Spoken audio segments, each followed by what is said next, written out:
Chat GPT free வெர்ஷன்ல போட்டு speech ready பண்ணிருப்பாங்க போல இருக்கு. பாண்டிச்சேரியில ரேஷன் கடையே இல்ல அப்படின்னு பேசி வச்சிருக்காரு. ரேஷன் கடை 2024 எல்லாத்தையும் திறந்துட்டாங்க. அதனால பழைய வெர்ஷன் வந்து யூஸ் பண்ணாதீங்க, காசு கொடுத்து புது வெர்ஷன் வாங்குங்க. சாட் ஜிபிடி கரெக்டான டேட்டாவை கொடுக்கும். பாண்டிச்சேரிக்கு மாநில அந்தஸ்து கொடுக்கல, நிதி கமிஷன்ல சேர்த்துக்கல அப்படிங்கிற மாதிரியான விஷயங்களை சொல்லிட்டு திமுகவை நம்பாதீங்க அப்படின்னு பேசி வச்சிருக்காரு. திமுக அங்க ஆட்சியில இருக்கு, அங்க பாஜகவும் என்ஆர் காங்கிரஸ் கூட்டணி ஆட்சி தானே இருக்கு.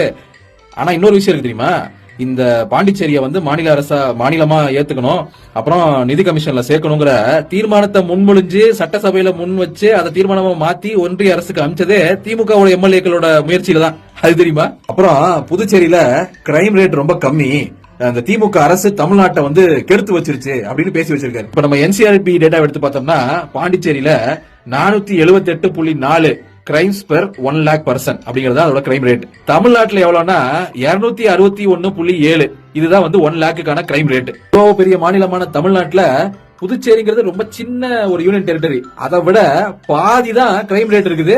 அதுதான் ஆக்சுவல் டேட்டா. உங்களையும் உங்க கட்சியும் ஏன் தற்குறிகள் ஆச்சரிய குறிகள்னு சொல்றாங்கன்னு இப்ப தெரியுதா? எதுவுமே தெரியாம ஸ்டேஜ் ஏறி எழுதி கொடுத்தது படிச்சுட்டு வந்துடுறது.